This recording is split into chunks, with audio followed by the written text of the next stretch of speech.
Hey, YouTube, long time no see. It's your boy Louis Cypher, and I wanted to get into this JonTron, Steve King, Representative Steve King situation, and the notion of white superiority. For anybody who's been on YouTube for longer than as long as I have, you know that this is a continuation of the race realism debate between old classic heads like Fringe Elements, who's now alternate hypothesis right now, Skeptical Heretic, uh, uh, what is it, Hannibal the Victor 13. A lot of things didn't get said during that debate because there was too much name calling going back and forth with each other. It's like what we had is a problem identifying superiority. Now, for JonTron and Steve King, equating whiteness with white supremacy and white cultural supremacy, that is where they get jammed up. That's when they get eaten alive by cultural Marxism.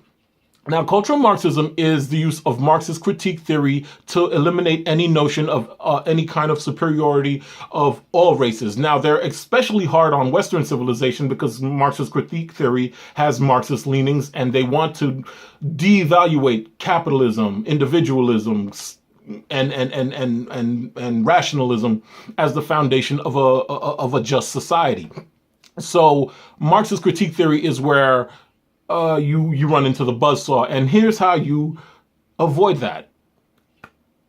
Keep it simple. Keep your critiques of different cultures along the lines of reason, capitalism, and individual rights.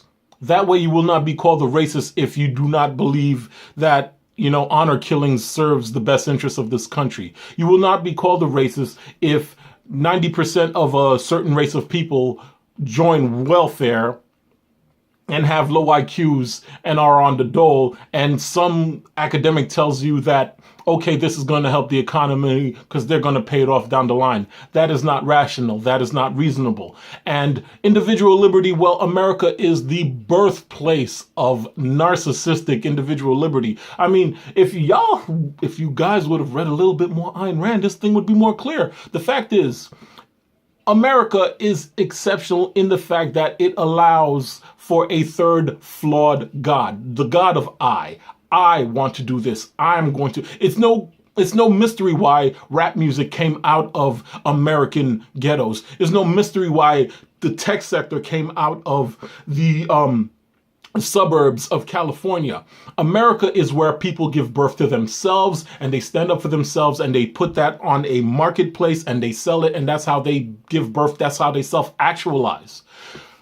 That is the American dream that we're fighting for. It's not the white skin. It's never been about the white skin. Now, there are some people in the far right who believe that it's about their white skin, that white people naturally gravitate towards conformity and high IQs and what is it? Delayed gratification.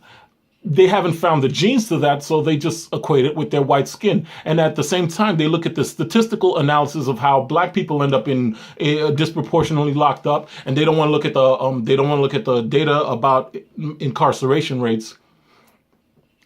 And they judge us statistically, and they judge themselves by their white skin, which is the problem with the alt-right.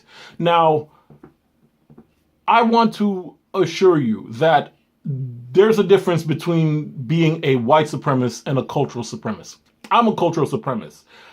My own history is that I came from Haiti at the age of 3 years old to this country and in the 80s. Now, if you grew up in the 80s, I mean, we're still celebrating the 80s if you don't realize it by now.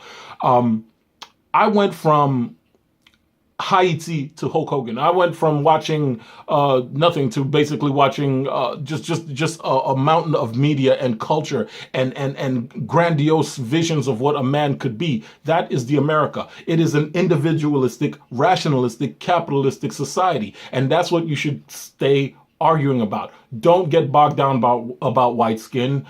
Don't fall for the cultural Marxist trap of labeling you a racist just because you don't think that a Papua New Guinea tribe, Sargon brought that up about how a race of Papua New Guinea believes that the best way for young men to be grown up is to suck the sperm out of the male elder's dick. That way they could get the masculine power force. Now, that's not rationalist. That's not capitalist. That is what I'm talking about. maintain the perspective that America is a rational, capitalistic, and individualistic society, which makes it incompatible to religious authoritarianism from Christianity, religious authoritarianism from Judaism, and especially religious authoritarianism from Islam. Furthermore, live by the sword, die by the sword. Gentlemen, I want you to, I hope you to take this with you. The reason why America is fading is because the same reason why it excelled in the past. America is dying because of free will. The same free will that allows you to play video games all day is the same free will that allows for Tinder culture. It allows for social justice warriors to find new means of expressing themselves by denigrating the old. And there's only one culture that has found a way to stop Americanism, American narcissism, American hatred, love of rationalism and capitalism, and that's Islam. Islam is the cure for free will. Think about that.